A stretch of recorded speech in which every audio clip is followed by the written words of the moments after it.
So this video is all about NSCs and the taxation in India.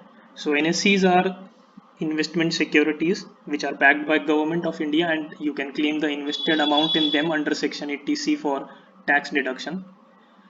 So NSCs are of two types, series 8 NSCs and series 9 NSCs. Series 8 NSCs have a maturity tenure of 5 years, whereas series 9 NSCs have a maturity tenure of 10 years. However, as of now, only Series 8 NSCs are available for purchase and Series 9 has been discontinued. So, for all practical purposes, we can assume that the maturity tenure for NSCs is 5 years. So, every NSC has a fixed interest rate and it is revised every 3, 6, or 12 months by the government. As of August 2020, the NSC rate is 6.8%. So, I'll consider that in this video. So the best thing about an NSC is its tax treatment. So suppose you invested so and so principal in an NSC and you earn some interest on it. So you can claim that interest under 80C for the next financial year's tax calculations, because that interest which is generated on the principal, it is not paid back to you and it is reinvested in the NSC.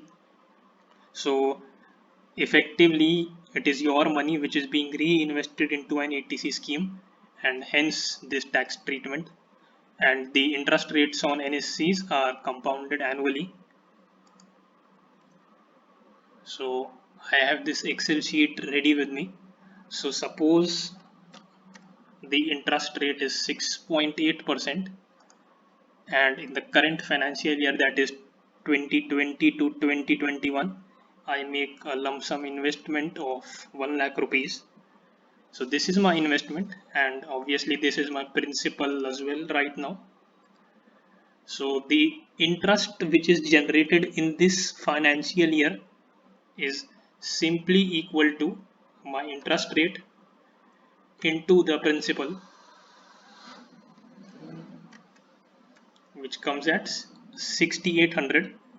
However, the amount which I paid out of my pocket in this financial year towards ATC is nothing but 1 lakh rupees. So that is what I can claim in this financial year as my deduction under ATC for NSC. However, this 6800 is reinvested into the NSC in the next financial year. So effectively I can say that I have made a fresh investment of 6800 towards NSC, and this can be counted as my investment. So the net principal now is nothing but the sum of the old principal plus the new investment. So my new principal is this, and the accrued interest on this is simply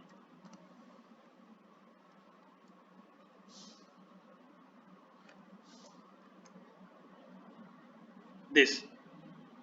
However, the fresh investment in this financial year is nothing but 6800.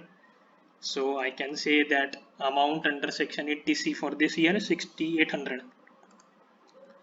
Similarly, this accrued interest of financial year 21-22 is carried forward to the next year. It is added to the principal,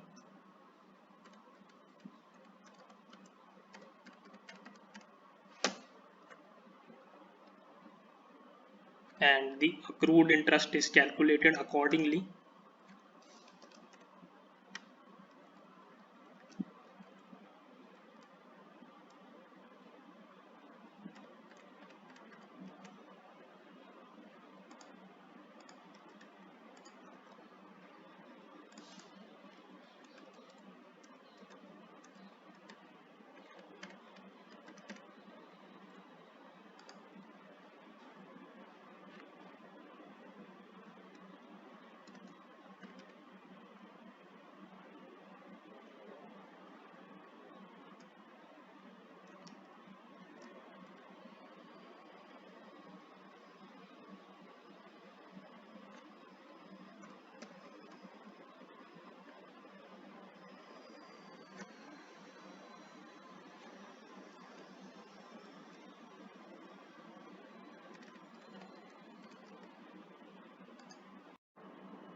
So for the previous 4 financial years, I have considered that the accrued interest of the previous year is a fresh investment in my NSC and hence is deductible under section 80C. But however, for the final financial year, that is the fifth year, cannot be considered as a fresh investment because at the maturity date of the NSC, instead of being reinvested, it is being simply paid out to me.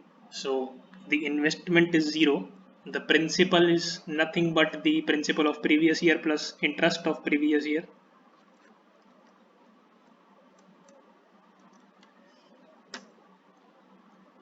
The interest for this year is zero and the amount under 80C is also zero. So this principal of the final financial year is also my maturity amount which I get upon the expiry of the NSC. So my maturity amount comes out as this for my previous investment of 1 lakh rupees. I can confirm this as well with the compound interest formula which says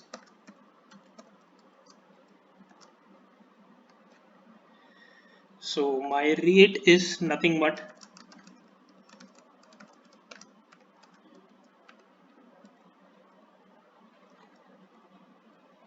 so P dash by P in my case is nothing but the maturity amount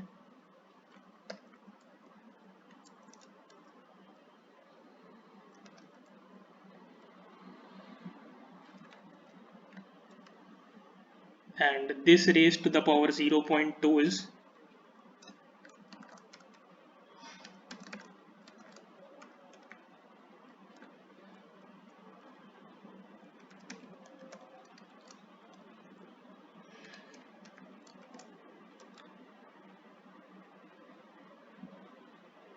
and if I subtract 1 from this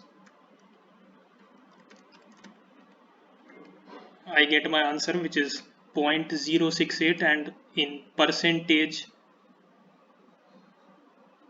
it is nothing but 6.8% which is my interest rate which I took into consideration previously for making this table. So this is the tax treatment and the simple mathematics behind the national savings certificate and I hope this clears some doubts.